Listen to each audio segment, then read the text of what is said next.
talagang inaano nila 'yun, inire-raise nila Lagi yung nilang Romanov. sinasabi, eh. Actually, sa kampo nila, hindi lang dun sa Zoom na yun, maraming beses hindi ko lang talaga maalala kung saan ko ulit narinig yun. Pero parang marami silang yung mga pananakot, mga threats na gano'n. Kaya nga sabi ko, hindi hindi biro yang ganyan. It's a grave crime. Kahit anong threat pa yan, kahit wala yung conditional threat naman kasi palusot lang yan ng mga nagge-grave threats, eh. So, palusot lang yun. So, talagang yung mga ganyang bagay hindi puwedeng hindi maliit na bagay, hindi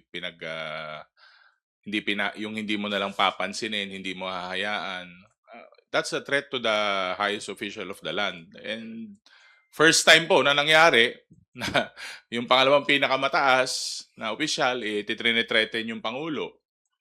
First time po na trinete ng Vice President ang buhay ng pamilya ng pangulo at ng dating speaker. So, sabi ko nga hindi ko mawari, hindi ko maisip.